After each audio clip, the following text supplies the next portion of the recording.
ನಮ್ಮ ಚಿಂತಾಮಣಿ ನ್ಯೂಸ್ ಕನ್ನಡಕ್ಕೆ ಸ್ವಾಗತ.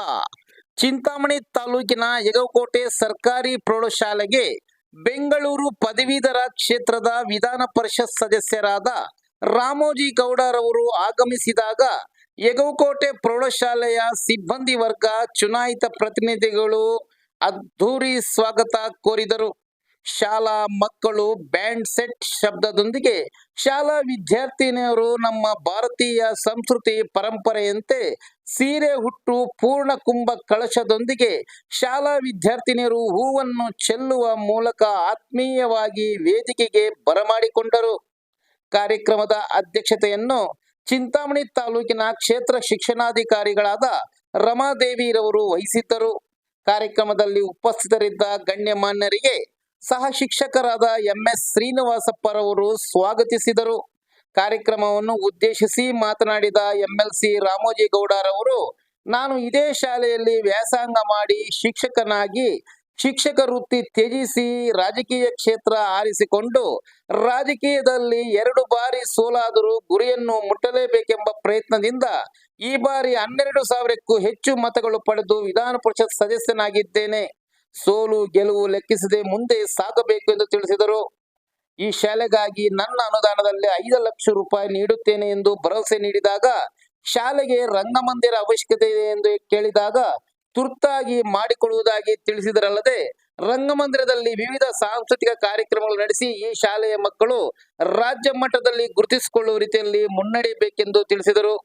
ಶಾಲಾ ವತಿಯಿಂದ ವಿಧಾನ ಪರಿಷತ್ ಸದಸ್ಯರಿಗೆ ಮತ್ತು BO ರಮಾದೇವಿರವರಿಗೆ ಹೃದಯ ಸ್ಪರ್ಶಿಯಾಗಿ ಸನ್ಮಾನಿಸಲಾಯಿತು. ಕಾರ್ಯಕ್ರಮಕ್ಕೆ ಶಾಲೆಯ ಹಳೆಯ ವಿದ್ಯಾರ್ಥಿಗಳು, ಶ್ರೇಯೋಭಿಲಾಷಿಗಳು, ಸಾರ್ವಜನಿಕರು ಹೆಚ್ಚಿನ ಸಂಖ್ಯೆಯಲ್ಲಿ ಹಾಜರಿದ್ದರು.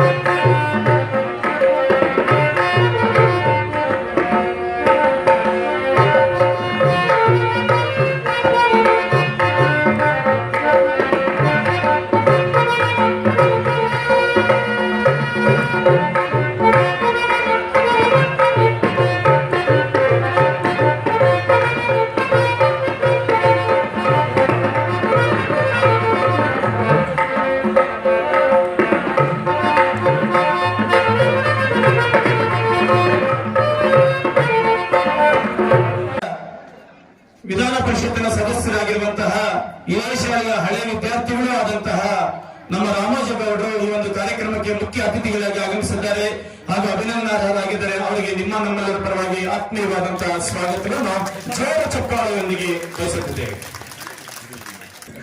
ನಿವೃತ್ತಿ ಹೊಂದುತ್ತಿರುವಂತಹ ಸನ್ಮಾನಿತರಾದಂತಹ ಅವರ ಬಗ್ಗೆ ನಾನು ಇವಾಗ ಭಾಷಣ ಮಾಡಕ್ಕೆ ಸಮಯವಿಲ್ಲ. ಅವರ ಬಗ್ಗೆ ಮಾತನಾಡುತ್ತಿದ್ದಾರೆ. ನಾನು ಭಾವುಕನಾಗ್ತಕ್ಕಂಥ ಪ್ರಸಂಗ ಬರ್ತಾ ಇದೆ. ಒಂದೇ ಒಂದು ವರ್ಷ ಅವರ ಜೊತೆ ನಾನು ಕೆಲಸ ಮಾಡಿದ್ದು. ಅವರ ಒಡನಾಟ ನನಗೆ ಇನ್ನು ಮರೆಯಕ್ಕೆ ಬೇಸರವಾಗ್ತಾ ಇದೆ. ಅಂತಹ 35 ವರ್ಷಗಳ ಕಾಲ ಶಿಕ್ಷಣ ಇಲಾಖೆಯಲ್ಲಿ, ಸಂಘ ಸಂಸ್ಥೆಗಳಲ್ಲಿ, ರಾಜ್ಯ ಮಟ್ಟದ ಅಧ್ಯಕ್ಷರುಗಳಾಗಿ, ಜಿಲ್ಲಾ ಮಟ್ಟದ ಅಧ್ಯಕ್ಷರುಗಳಾಗಿ ಅನೇಕ ಕ್ಷೇತ್ರಗಳಲ್ಲಿ, ಶಿಕ್ಷಣ ಕ್ಷೇತ್ರಗಳಲ್ಲಿ ಸೇವೆ ಸಲ್ಲಿಸಿ ಇವತ್ತು ವಯೋ ನಿವೃತ್ತಿ ಹೊಂದಿರತಕ್ಕಂಥ ನಮ್ಮೆಲ್ಲರ ನೆಚ್ಚಿನ RR ಸರ್ ಅವರು ಈ ಒಂದು ವೇದಿಕೆಯಲ್ಲಿ ಉಪಸ್ಥಿತರಾಗಿದ್ದಾರೆ. ಅವರಿಗೆ ಹೃತ್ಪೂರ್ವಕವಾದಂತಹ ಸ್ವಾಗತವನ್ನು ಬಯಸುತ್ತಿದ್ದೇನೆ. ಹಾಗೆ ನಾನು ಸಹ, ಯಾಕಂದ್ರೆ ಇಡೀ ಜೀವನದಲ್ಲಿ ಹಲವಾರು ವರ್ಷಗಳ ಕಾಲ ಬೋಧನೆಯನ್ನು ಮಾಡಿ ತನ್ನ ಜೀವನವನ್ನೇ ಮುಡುಪಾಗಿಟ್ಟು ಆ ಸೇವೆಯನ್ನು ಮಾಡಿ ಎಲ್ಲರಿಗೂ ನಿಮಗೆ ಒಳ್ಳೆಯದು ಮಾಡಿ ಆ ನಿವೃತ್ತಿಯನ್ನು ಪಡೆಯುವಾಗ ಆ 33 ವರ್ಷಗಳ ಕಾಲದ ಸಿಹಿ ಘಟನೆಗಳು, ಕಹಿ ಘಟನೆಗಳು ಅನುಭವವಾಗಿ, ಅದೇ ರೀತಿ ವಿಶೇಷವಾಗಿ ವೆಂಕಟರಮಣರು ಕೇವಲ ಶಿಕ್ಷಕನಾಗಿ ಅಲ್ಲದೆ ಸಂಘಟನೆಗಳಲ್ಲಿ ಕೆಲಸ ಮಾಡಿ ತಾಲೂಕಲ್ಲಿ, ಜಿಲ್ಲೆಯಲ್ಲಿ, ರಾಜ್ಯ ಮಟ್ಟದಲ್ಲಿ ಸೇವೆಯನ್ನು ಮಾಡಿ ಇವತ್ತು ನಿವೃತ್ತಿಯನ್ನು ಮಾಡಿದಾಗ ಎಲ್ಲ ಸ್ನೇಹಿತರು, ಕುಟುಂಬ ಸದಸ್ಯರು, ಇವತ್ತು ಅವ್ರ ಮಾವು, ಅವ್ರ ಶ್ರೀಮತಿಯವರು, ಮಗಳು ಎಲ್ಲ ಬಂದಿದ್ದಾರೆ. ಎಲ್ಲ ಒಂದು ಕಡೆ ಭಾವುಕರಾಗ್ತಾ ಇದ್ದಾರೆ. ಅವರು ಆದ್ರೂ ಕಡ್ಡಾಯ ಏನು ಮಾಡಕ್ಕಾಗಲ್ಲ. 60 ವರ್ಷ ಆದ್ಮೇಲೆ ಸರ್ಕಾರ ಎಲ್ಲಪ್ಪ ನೀನ್ ಮನೆಗೆ ಹೋಗುತ್ತಾರೆ. ಆದರೆ ಸೇವೆಯಿಂದ, ವೃತ್ತಿಯಿಂದ ನಿವೃತ್ತಿ ಆಗ್ತಾ ಇದ್ದಾರೆ ಹೊರತು ಅವರ ಮನಸ್ಸಿಂದ 16 ವರ್ಷ ಇದೆ, 60 ವರ್ಷ ಅಲ್ಲ. 60 ಅಲ್ಲ 16. ನಮ್ಮ ಏನು ಹೈಸ್ಕೂಲ್ ಸ್ಟೂಡೆಂಟ್ಸ್ ಇದ್ದಾರೆ ಆ ವಯಸ್ಸಿನ ರೀತಿಯಲ್ಲಿ ಅವರ ಮನಸ್ಸಿದೆ, ಅಷ್ಟು ಆಕ್ಟಿವ್ ಆಗಿದ್ದಾರೆ. ಆದ್ಮೇಲೆ ಜೀವನದಲ್ಲಿ ವಿದ್ಯಾರ್ಥಿಗಳಿಗೆ ಒಂದು ಕಿವಿ ಮಾತು, ಜೀವನದಲ್ಲಿ ನೀವೇನಾದ್ರೂ ಸಾಧನೆ ಮಾಡಬೇಕು ಅಂತ ಒಂದು ಗುರಿ ಇಟ್ಕೋಬೇಕು. ಆ ಗುರಿಗೆ ಉತ್ತಮವಾದಂತ ಗುರುಗಳ ಮಾರ್ಗದರ್ಶನ ಇರಬೇಕು. ಈ ಶಾಲೆಯಲ್ಲಿ ಯಾರು ಹುಡುಗಿ ಬಂದು ನಮ್ಮ ಶಿಕ್ಷಕರ ಬಗ್ಗೆ ಇಂಗ್ಲಿಷ್ ಮೀಡಿಯಂ ಓದಿರ್ತಕ್ಕಂಥ ಹುಡುಗಿ ಬಂದು ನಾನು ಅವರ ಅನಿಸಿಕೆಗಳನ್ನು ಹೇಳಿದಾಗ ಈ ಶಾಲೆಯ ಎಲ್ಲ ಶಿಕ್ಷಕರು ಸಹ ಅತ್ಯುತ್ತಮವಾಗಿ ಬೋಧನೆ ಮಾಡ್ತಾ ಇದ್ದಾರೆ ಅಂತ ನನಗಾದ್ರೂ ಭಾವಿಸಿದೆ. ಮಾಡಿರ್ತಕ್ಕಂಥ ಬೋಧನೆ, ಅವರು ಮಾಡಿರ್ತಕ್ಕಂಥ ಮಾರ್ಗದರ್ಶನ ಎಲ್ಲೋ ಒಂದು ಕಡೆ ಆಶೀರ್ವಾದವಾಗಿ ಇವತ್ತು ನಾವು ಈ ಮಟ್ಟಕ್ಕೆ ಬಂದಿದ್ದೀವಿ. ಇಡೀ ಚಿಂತಾಮಣಿ ತಾಲೂಕಲ್ಲಿ ಒಂದು MLC ಆಗ್ಬೇಕಾದ್ರೆ ನಿಮ್ಮ ಮುಂದೆ ಬಂದಿವತ್ತು ಎಂದು ಮಾತನಾಡಬೇಕಾದ್ರೆ, ಈ ರೀತಿ ವೇದಿಕೆ ಮೇಲೆ ನಿಂತ್ಕೋಬೇಕಾದ್ರೆ ಇಲ್ಲಿನ ಶಿಕ್ಷಕರು ನನ್ನನ್ನ ಬುದ್ಧಿ ತೀಡಿ ಈ ಮಟ್ಟಕ್ಕೆ ತಂದಿದ್ದಾರೆ. ನಾನು 7ನೇ ಕ್ಲಾಸಲ್ಲಿ ಇದ್ದಾಗ ಸಹ ಜೀವನದಲ್ಲಿ ಏನಾದ್ರೂ ಸಾಧನೆ ಮಾಡಬೇಕು ಅಂತ ಆಸೆ, ಹಂಬಲ, ಗುರಿ ಇತ್ತು.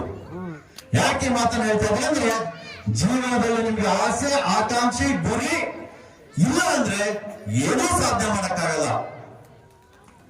ಅದ್ರ ಜೊತೆ ಈ ಬೆಳೆದಿರ್ತಕ್ಕಂಥ ನನ್ನ ಜೊತೆ ಓದಿರ್ತಕ್ಕಂಥವ್ರು ಶಿಕ್ಷಕರು ನನ್ನ ಜೊತೆ ನಿಂತ್ಕೊಂಡ್ರು. 2 ಸಾರಿ ಸೋತೆ. ಸುಮಾರು 15 ವರ್ಷಗಳ ಕಾಲ ನನ್ನ ಕನಸು ಮುಚ್ಚು ನೂರಾಯಿತು, ಕಷ್ಟಗಳು ಅನುಭವಿಸಿದೆ. ಆದ್ರೆ ಸೋತೆ, ಸುಮ್ಮನೆ ಆಗಲಿಲ್ಲ. ನನ್ನ ಗುರಿಯನ್ನ ನಾನು ಕಡಿಮೆ ಮಾಡ್ಕೊಳ್ಳಿಲ್ಲ. ಇವತ್ತಲ್ಲ ನಾಳೆ ಜೀವನದ ಸಾಧನೆ ಮಾಡಲೇಬೇಕು ಅಂತ ಹೇಳಿ 3ನೇ ಬಾರಿಗೆ ನಾನು ಪ್ರಯತ್ನ ಪಟ್ಟಾಗ ಸುಮಾರು 12,000 ಮತಗಳಿಂದ ನಾನು ಗೆದ್ದೆ. ವಿಶೇಷವಾಗಿ ಇವತ್ತು ಸರ್ಕಾರಿ ಪ್ರೌಢಶಾಲೆಯ ಅಗೋಕೋಟೆಯಿಂದ ಇವತ್ತೊಂದು ಮನವಿಯನ್ನು ಕೊಟ್ಟಿದ್ದಾರೆ. ಒಂದು ರಂಗಮಂಟಪ ಮಾಡ್ತಾ ಇದ್ರಿ, ಅದಕ್ಕೆ ಮೇಲ್ಚಾವಣಿ ಬೇಕು ಅಂತ ಹೇಳಿ. ಇದಕ್ಕೆ ಹಂಗಾದ್ರೆ ನಾನು 5 ಲಕ್ಷ ಹೇಳಿದೆ, ಕಡಿಮೆ 2 ಲಕ್ಷ ಕೊಟ್ಟರೆ ಸಾಕು ಅನ್ಸುತ್ತೆ. 5 ಲಕ್ಷ ಬೇಕಾಗುತ್ತೆ. Thank you very much. ವಿಶೇಷವಾಗಿ ಇದಕ್ಕೆ ನನ್ನ ಪ್ರಕಾರನೂ ಒಂದು 5 ಲಕ್ಷಕ್ಕೆ ತುಂಬಾ ಸುಂದರವಾಗಿ ಮಾಡ್ಬೋದು. ಅದನ್ನ ನಾಳೆನೆ ಬಂದ್ರೆ ನಿಮ್ಗೆ ಲೆಟರ್ ಕೊಡ್ತೀನಿ, ನೀವು ಅದನ್ನ ನಾನು ಸ್ಯಾಂಕ್ಷನ್ ಮಾಡ್ಕೊಡ್ತೀನಿ. ಮತ್ತು ಈ ರಂಗಮಂಟಪವನ್ನ ಇಷ್ಟು ಪ್ರೀತಿಯಿಂದ ಕಟ್ಟಿದ್ರೆ ವಿದ್ಯಾರ್ಥಿಗಳು ತಾವೆಲ್ಲ ಸಹ ನಿಮ್ಮ ಪ್ರತಿಭೆಯನ್ನ ಈ ರಂಗಮಂಟಪದಲ್ಲಿ ಪ್ರದರ್ಶನ ಮಾಡಿ ಅಟ್ಲೀಸ್ಟ್ ಒಬ್ಬರಾದರೂ